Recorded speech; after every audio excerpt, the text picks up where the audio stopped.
This is Jazz Voices Live, and I'm your host this evening. My name is Kelly Campbell. And if you're watching on YouTube, please take a second to subscribe to the channel.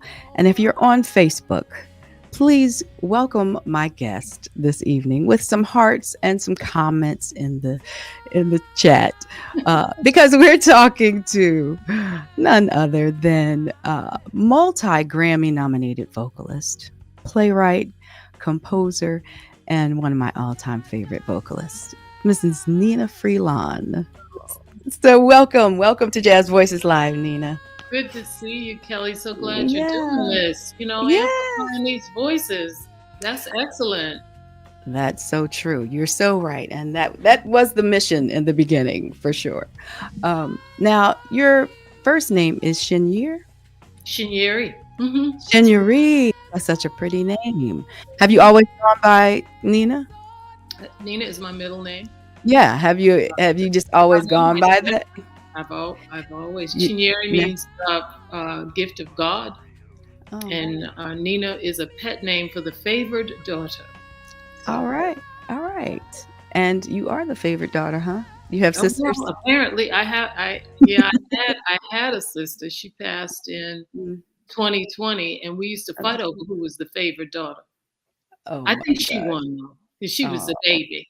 The baby. The baby always wins. I know. I have a baby sister too. She still wins. Still wins.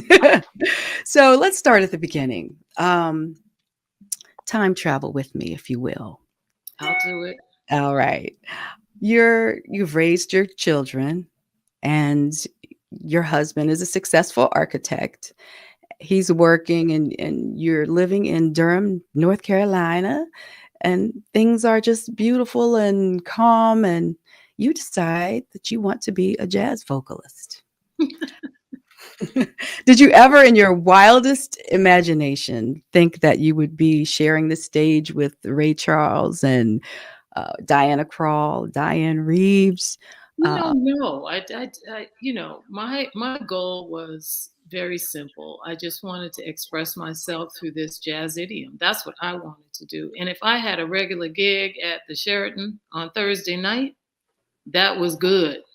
That was as far as my imagination could take me at the time. Yeah. But what I can say is this path to jazz singing for women, any kind of path, is not linear.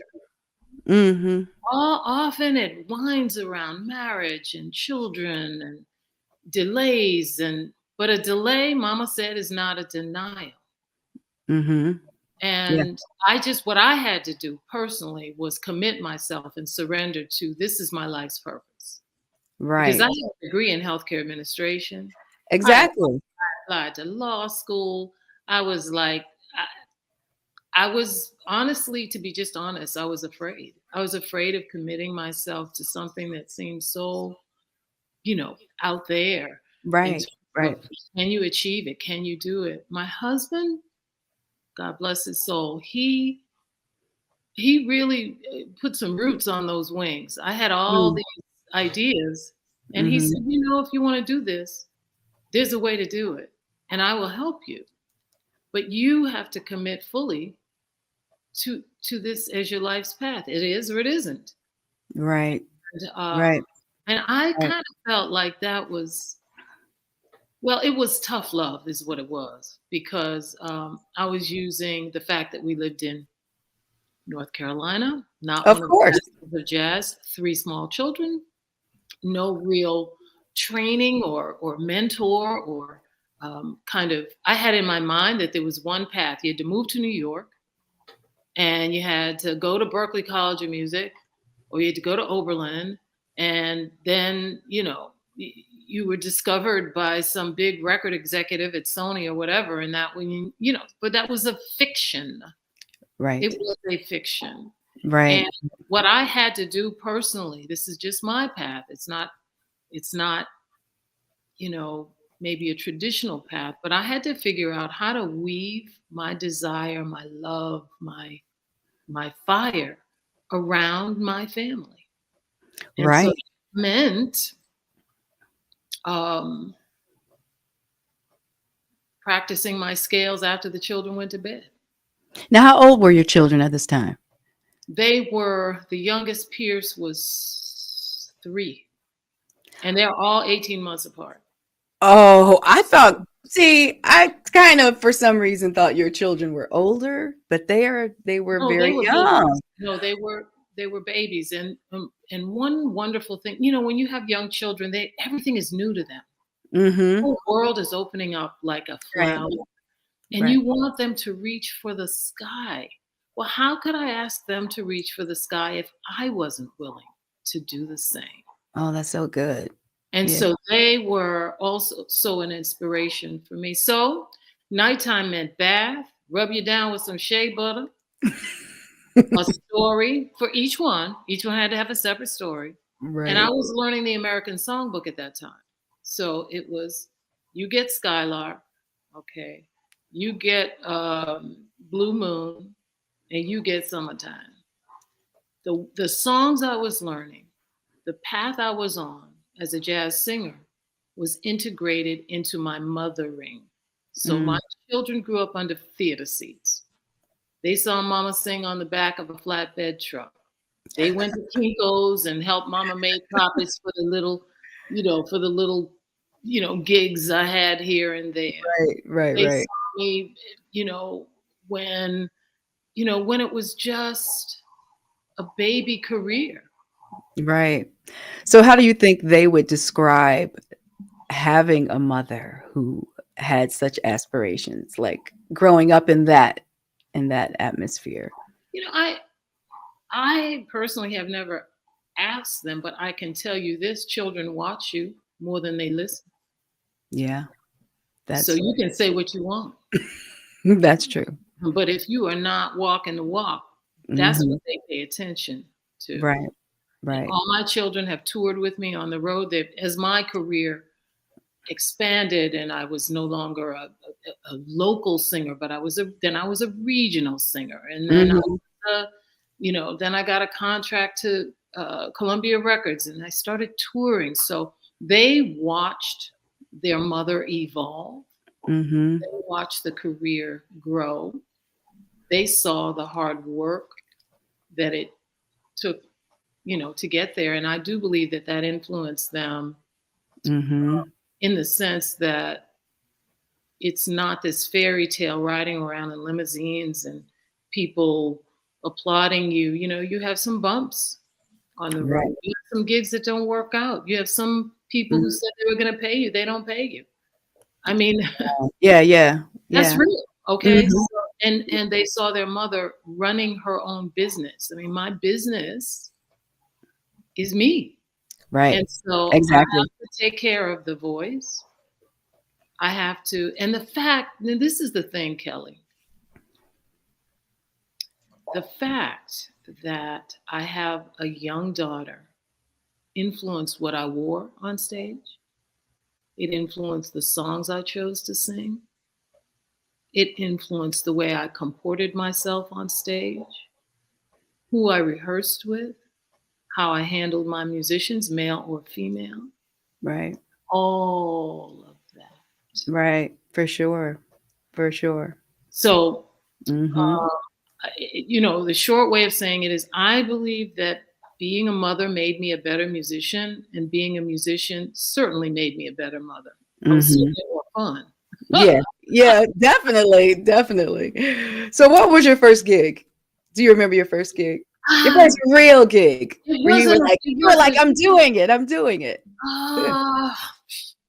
Well, the first, I'll just say this. When I knew 8 tunes, and there was a time when I only knew 8 or 7 or 3, I had the kind of opportunities that knowing 8 tunes would give you. Which is somebody call you up and say, I know you sing. Would you like to come to our event and sing a song to open us up for our meeting? That kind of thing. For which you were generally not paid. Right. And then, the evolution as you learn more and begin to pull your business together, and you gain confidence. I mean, my first Steady gig was truly Thursday night at the Sheraton, a duo. Mm. And I'm singing in the lobby. Nobody knew that a somebody like me was there. It was a happy hour type of thing from 4 to 6. And I learned a lot of tunes. I learned a Mhm. lot. I also learned not to have my feelings hurt if people weren't listening to me or they were, talking over me. But you know what happened? After a while, people began to sit and listen. After a longer while, people began to come just for that. After Mm. a while, people began to follow you when you went to other places, having known your name, having experienced the music. I had one guy who would bring me song suggestions, an old cat. He was like, "Girl, you need to sing this. Yeah, you got a voice. You got a voice. You got a voice. You got to Right. listen to Lil Right. J. Scott. You got to check Right. out this one. You got to check out." There's always those old heads who who Right. who know, and you do well to listen. Right. Right. Right. Exactly. Oh, I didn't lose you, did I? No. Oh, okay. I'm sorry. There you go. You're back now. You were. I could hear your voice, but your picture was frozen Oh, okay. for a second or two.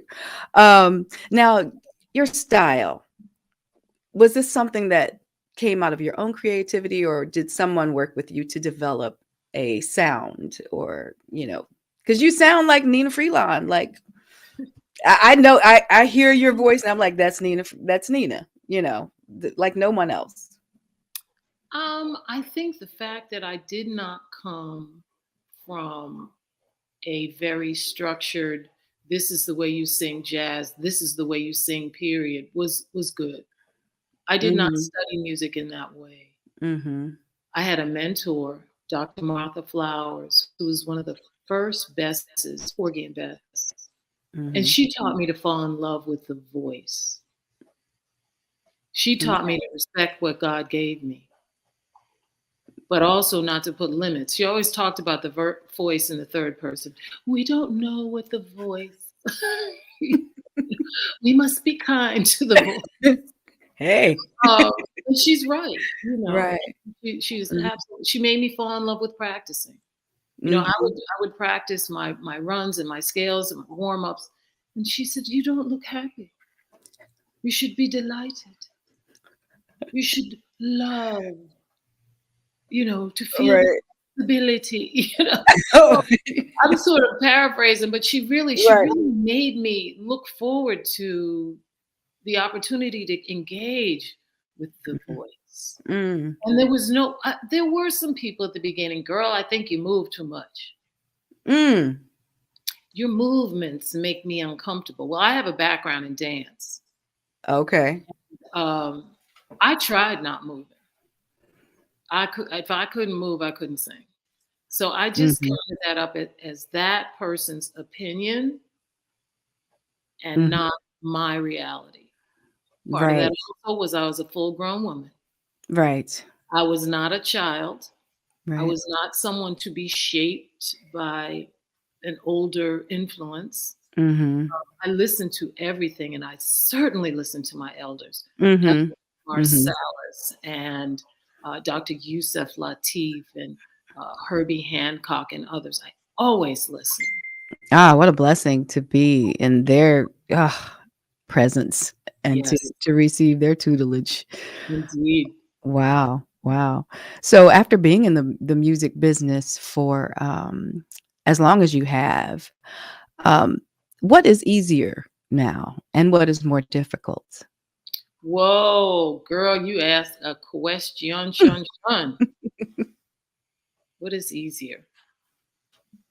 Well, I have claimed ease as my new favorite four-letter word. I love ease. And my husband passed away in 2019. That was hard, and it Mhm. continues to be hard. Yeah, yeah, yeah. He made me promise that I would keep singing. He made me promise that this moment, this coming and going, would not stop me in my tracks. And I nodded and said yes. but I had no idea what I was saying yes to. Mm. Right.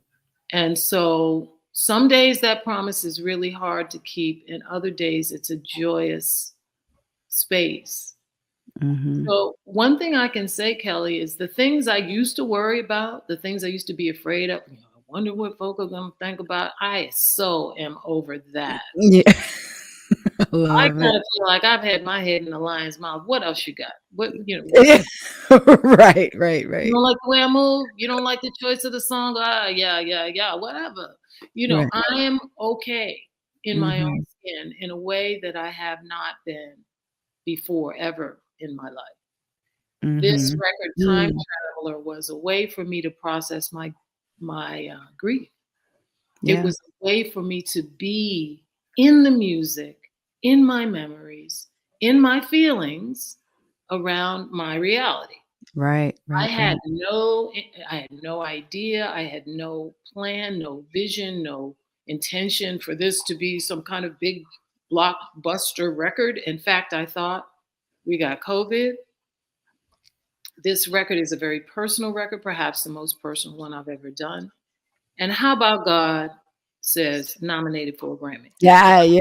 That's that's just how it is. Oh, that's amazing. I'm That's thinking it's amazing. my personal thing, and God says, no, this thing is universal. Yeah. Yeah. Everybody is mourning something. Mm. Everyone is feeling some kind of way. Yeah. And you in your ability to be just who Vulnerable. you are, Oh my vulnerable, gosh. just who Just you are, yeah. allows everybody else to nod their heads in agreement and say, yes, I know what you mean. Mm-hmm. Well, I've heard it said that putting your creations into the world can sometimes leave you empty, um, and sometimes remorseful. How did you feel when you released this and you knew everybody would hear it and it was so personal? How did you feel when it was all over and you were like, You know, it was such a process to just get it finished mhm, because COVID was there. You can't gather like you want to gather. You can't get your musicians in the same space. And there were all mm, these sort of conditional things. right, Once it was done and I did that last listen and approved it and to send it to mastering, the emotion I can tell you is relief. mhm, I was just relieved because I had no other music if I couldn't do that. I had to do this record first. I have other ideas, but I had to do this one first. And my mhm, grandmother said something to me a long time ago. She said, you just be obedient. mm, And whatever happens, that's God's business. That's none of your business.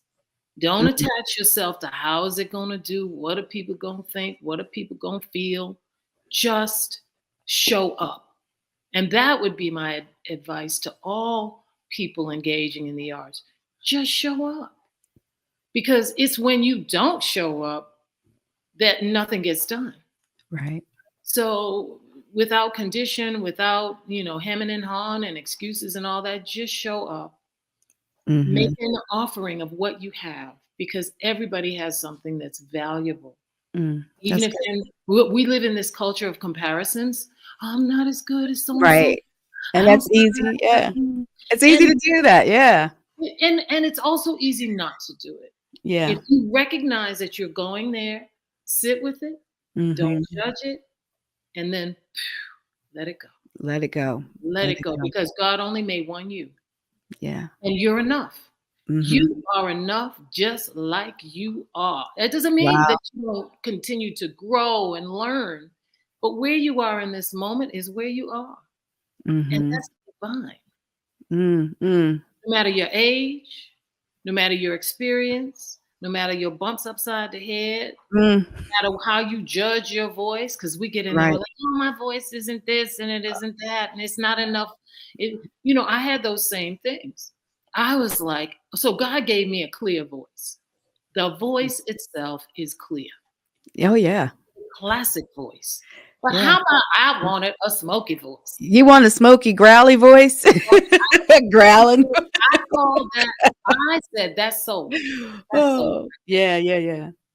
So Well, We Oh, all have these fictions around what good is, or what soulful is, right. or what good enough is.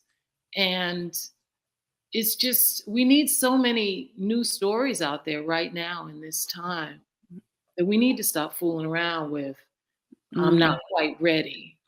Because mm, what you waiting on? That's good. That's good. Well, I could listen to you sing the phone book, so I'm just saying, for real, like I I love your voice. Oh, Uh, um, so it's been over a decade before you decided to release another album after Home Free. oh, right, yeah. Had you planned on the stopping, or you just didn't? It just wasn't Well, the honest ready. truth is, after Home Free, my label wasn't interested in doing another record. That's just the truth. Oh, okay. There's what you want to do, and then Mm, there's what others who are holding, sort of the purse strings and the yeah. ability to say yes or no. So they were like, nah. So I was touring consistently at the time, and I have always um, sort of viewed myself as a performing artist first, Mhm. a recording artist second. And so, I figured somebody else would be interested. They weren't.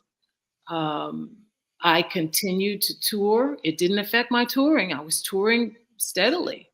Before I realized it, 5 years had gone by. Mm, I started to look around. Are you interested? Are you interested? Nobody was interested. Um, and I wasn't like on my grind, like I need a label, because the things you want a record to do, I was already doing. mm. Then Right, I right, exactly. self-produced. Then I self-produced a Christmas record in 2014 because nobody wanted. But I love Christmas, so I self-produced a Christmas record with a big band, which I love. It's called Christmas, and uh, and and then my husband got this crazy diagnosis of ALS, Mm, and before I knew it, life called me to the hearth. yeah, Life called me home. Life said, the world out there don't mean nothing compared to what you have right here. right. So I had to, not had to, I joyfully Mhm, um, devoted myself to the care of my beloved. And I did spot dates here and there, but honestly, it wasn't a mhm, priority. mhm, And I did take some time to um, to do a sort of like a, the idea was a little vanity record. So my husband was from Philly. So I was looking at the stylistics and the Unifics and Blue Magic and all these tunes that he loved, growing up, and trying to pull mhm, them together into a jazz styling of these tunes, which some of them really, really great tunes. mhm, And I was going to give it to him as a birthday present. And as life would have it, I was not able to finish it. I mm. just wasn't. And some of those tunes, like on Time Traveler, Betcha by Golly Wow, and You Make Me Feel Brand New, are two of the tunes that I was putting together for him. And yeah, Yeah, I'm living my life in a real interesting space now, because after he passed, then we had COVID. That yeah, was, then you couldn't even grieve properly. You couldn't even right, go anywhere, and right. it's not just my situation. Everybody was trying to figure out, Yeah, how do we do this thing? And we're so separate from each other. exactly. And the Mhm. music is what saved me, honestly. And a Grammy nomination. I tell you what, I have a radio show and I play your music. And I think it might have been, I don't know, a couple years ago. I was playing one of your tunes, and after I played, I was like, I can't wait until she brings out another CD. And I was like calling you, Nnenna, if you're listening, I love it. please record another CD. I love it. And to see that you're getting a Grammy nomination for this album, it it just makes me so happy. I do Oh, want to say that. thank And I'm not the only one apparently because the reviews are amazing, and I just have to read a few of them. Oh For my God. for me, it's like opening a good book that you just cannot put down. Like I can listen to the record from beginning to end. And then the podcast just Oh, takes me out. So, but let me read a few of the reviews. Um, Stephen Graham says, "Remember where you are when you hear Time Traveler. It'll be easy too. If you're in your car, you'll be pulling over to the side and you'll need to switch the engine off. If you're in a place where the radio is on, you'll be waiting for the DJ to say who the record is by." That was one of my favorites. And and Downbeat says vocalist Nnenna Freelon has always had a powerful instrument, but rarely, if ever, has she employed that voice in such an intimate way. And one more, Matt Silver from WRTI in Philadelphia says there's a lot of music here. All of it is good, some of it is great. But you, the jazz sophisticate, are busy, and it's tempting to skip past yet another rendition of Moon River. Resist that temptation in this case. Freelon's in really great voice here, giving a show-stopping performance, accompanied gorgeously by Hayama, an acoustic piano. And I agree with all of them. It's a beautiful record, and I suggest that everyone add it to their collection, without a doubt. I do have. Did you think it was special when you were done with it, though? Did you just knew there was something special about it? I didn't. I tried not It to put too much attachment. It was special to me for personal reasons. yeah. And I was very particular about the tone, the way my voice sounded, the way the instruments sounded, what relationship, all the little things that you have to pay attention to, Mhm. which maybe in other times I wouldn't have been so nitpicky. Okay. Once it was done and we gave it the thumbs up, I was like, you know what? I'm good. Mhm. Good. And I can stand with this project, which includes some tunes that are not from the jazz canon. Mhm. They are all about time on Mhm. some, level. Right. But I've been criticized before because the music wasn't written prior to 1940. Mm. The pop Mhm. lexicon. People don't, some people think that that's betraying, Hmm. a jazz sensibility. But as I said before, I didn't care. Yeah. My focus was on holding the concept loosely together with the idea of time. Time we wish we had, time as a unrenewable resource, Mhm.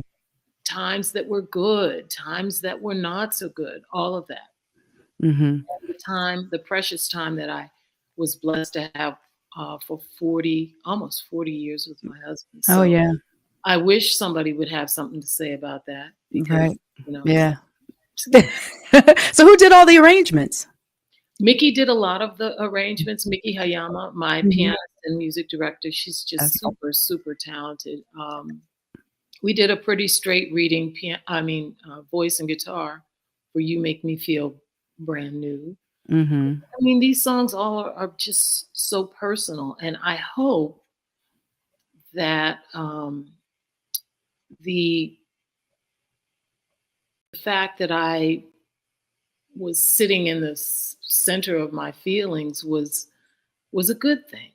It was a Mhm. good thing, to just kind of say, "This is what I got." Yeah. Yeah. Yeah. I love it. So the podcast, Great Grief.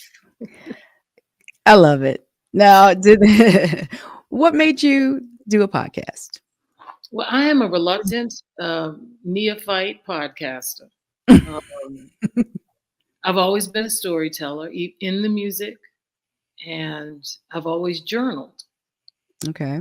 since, before high school. And after my husband passed, I'm in the house with my dogs.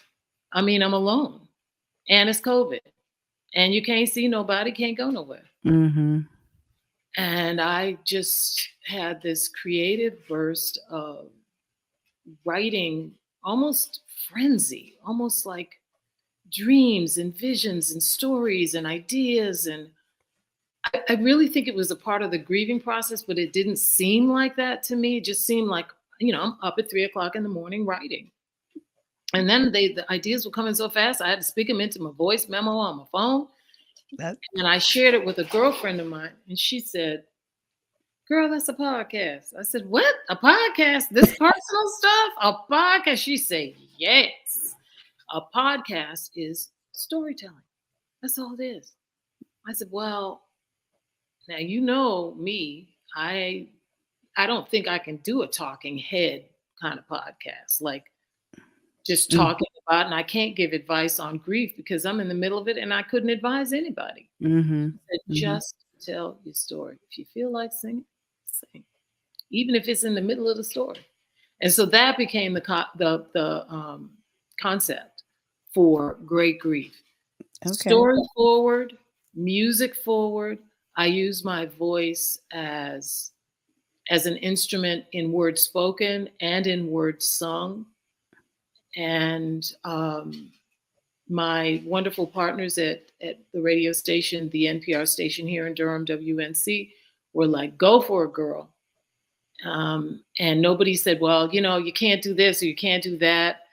I was given free rein to create this podcast how I saw it, which was as a space to normalize conversation around grief. That's it. Mm-hmm. And now you have to go to the house. Yeah. And now that is nominated for an award. It is. It's actually the Ambies. The Ambies. Yes. The Podcast Academy has a award ceremony called the Ambies, and it's nominated in 2 categories: spiritual growth, personal and spiritual growth category, and best sound design in original score. So straight out the crate, girl, you can amazing. It's just amazing. It's amazing. I love it. I've listened all the way through Oatmeal. Oh, nice. Oatmeal. And I'm gonna do the rest. I just haven't had a chance to walk. That's when I listen. I know. And I just loved it. I just felt like I was in your kitchen with you. And I wanted to give you a hug. We wanted it to be like we're sitting around with a cup of mint tea. Oh, it's so perfect. Just enjoying, at a time when we couldn't do that easily. Right. Podcast hopefully is a place where we can enter a space just for a few minutes to just talk, no agenda, just talk. Right. And you can hear everybody. You can hear that. You can find it on Apple, Spotify, Stitcher, anywhere else on.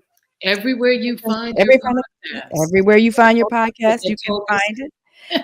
I highly recommend it. It's not just, you're telling stories and you're working through your grief, but it's educational too. You have some, when you're the one before Oatmeal, I think it's Ashes to Ashes, where you're talking to someone about how the slaves brought rice in their hair.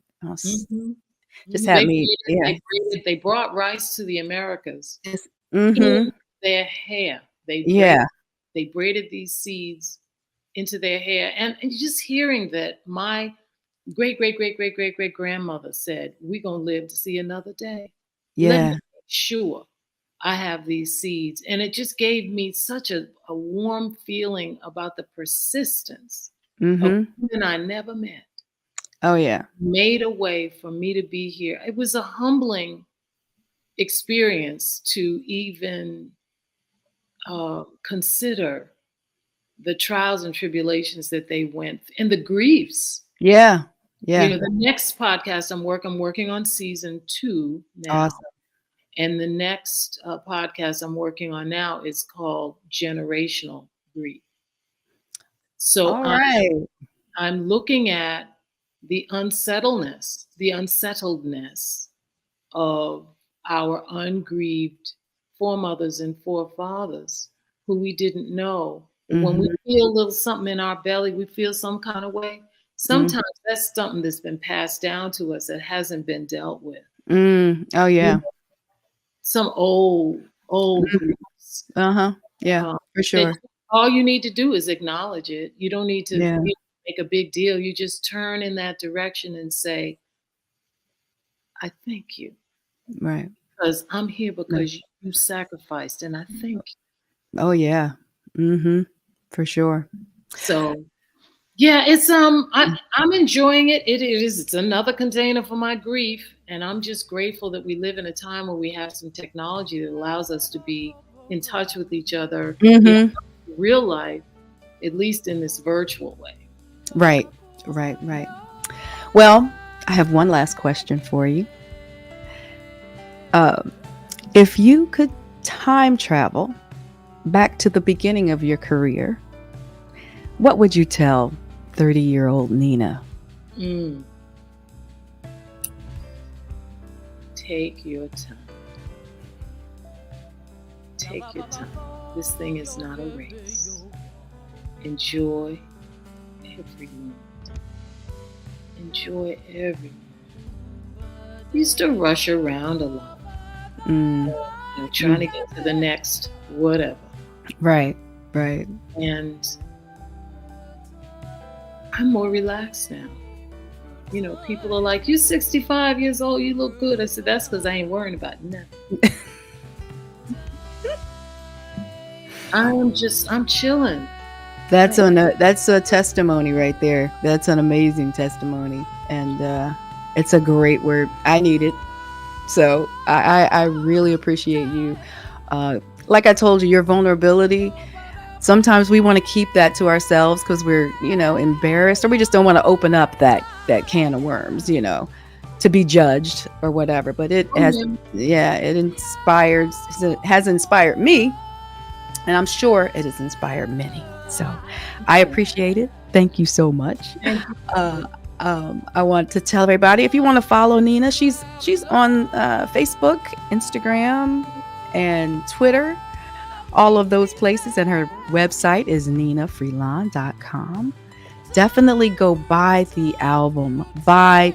Don't just stream it. Buy it. It's time. It's on Amazon. It's not on Amazon. People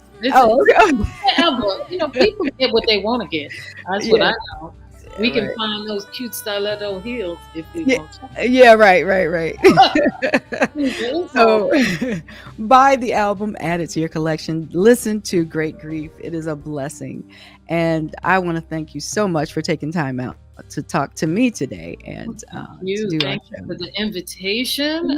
Anytime, I'd be happy to join you. This has been lovely. All right. We got to bring you to Dayton, Ohio, or at least Cincinnati, somewhere close. When? I'm working on it. Believe it or not, I'm working on it. All right. I got yes all up in my mouth. All right now. All right. Yeah. For sure. All right. Well, have a good Monday night, and I will talk to you later. Okay. All right. Bye-bye.